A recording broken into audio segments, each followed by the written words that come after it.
Students, हम आपको जो जानवरों से संबंधित प्रश्न आपके एग्जाम्स में पूछे जाते हैं उन्हीं प्रश्नों का कॉन्सेप्ट आपको सिखाने वाले हैं। तो आप लोग यहाँ पर ध्यान से देखिए, ये जो हमारा क्वेश्चन है ये क्या कह रहा। ये कह रहा किसी व्यक्ति के पास कुछ मुर्गियां और गायें हैं। उनके पैरों की संख्या 140 तथा मस्तकों की संख्या 48 है। मुर्गियों की संख्या होगी। तो हमें मुर्गियों की संख्या बतानी है, वो क्या होगी। तो वो जो व्यक्ति है उस व्यक्ति के पास कौन कौन से जानवर हैं। देखिए, मुर्गियां हैं और क्या है, गायें हैं। ठीक है, अब इनके पैरों की कुल संख्या कितनी है। पैरों की कुल संख्या है 140, लिख लिया। अब आपको पता होगा कि प्रत्येक जो प्राणी होता है उसके पास जो मस्तकों की संख्या होती है वो एक ही होती है। अब यहां पर देखिए, मस्तकों की संख्या कितनी दिया, 48। तो मस्तकों की संख्या 48 है। यहां से हमें क्या मिल रहा है कि जो जानवर हैं, जानवरों की संख्या भी 48 है। तो लिख दीजिए, जानवरों की संख्या इज इक्वल टू 48। हमारे पास 48 जानवर हैं। अब इस प्रश्न को देखिए हम कैसे सॉल्व करेंगे। अब आप ये मान करके चलिए कि सारे के सारे जो जानवर हैं वो मुर्गियां हैं, और आपको पता होगा कि एक मुर्गी के 2 टांगे होती हैं।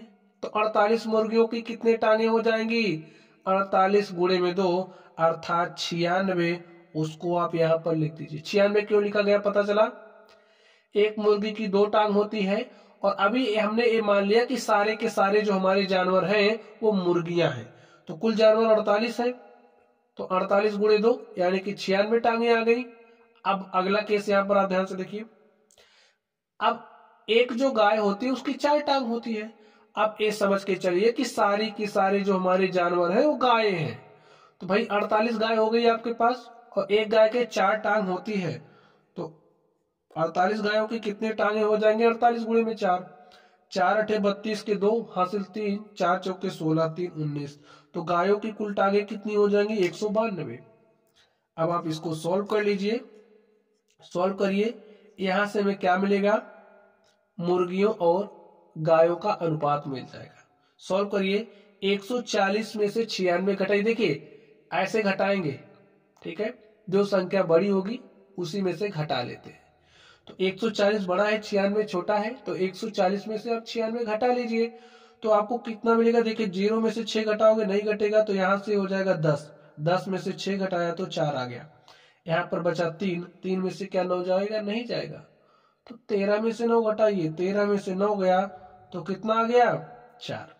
यहाँ पर देखिए, अब 192 बड़ा है, 192 में से आप 140 घटाइए।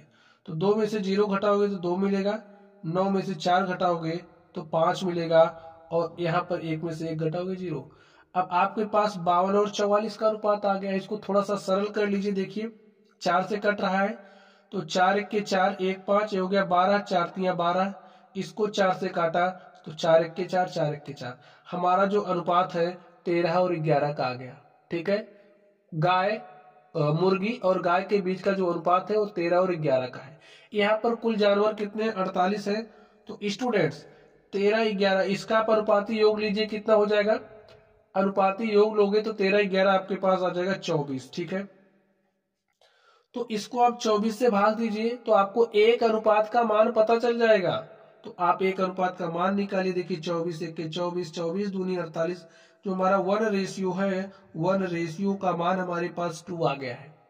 1 रेशियो का मान 2 है, तो 13 रेशियो का मान क्या हो जाएगा, आप बताइए 13 रेशियो का मान कितना होगा।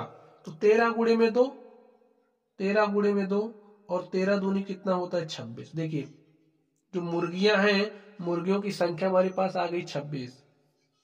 ठीक है, अब इधर आप देखिए, एक अनुपात का मान 2 है, तो 11 अनुपात का मान कितना हो जाएगा, 11 गुणे में 2, और 11 गुणे 2 करोगे क्या मिल गया, 22। ये 22 हमारी क्या है, गायों की संख्या। हो गया आपका प्रश्न सॉल्व।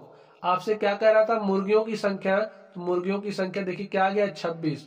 तो ऑप्शन नंबर जो हमारा डी है वो क्या है, करेक्ट है। तो स्टूडेंट्स आप लोग समझ गए होंगे। चलिए आप लोग पढ़ते रहिए, अगर कोई डाउट हो तो कमेंट बॉक्स में कमेंट करना। वीडियो पसंद आए तो वीडियो को लाइक कीजिएगा, चैनल पर नए हो तो चैनल को सब्सक्राइब कीजिएगा। तो चलिए आप लोग पढ़ते रहिए। Thank you.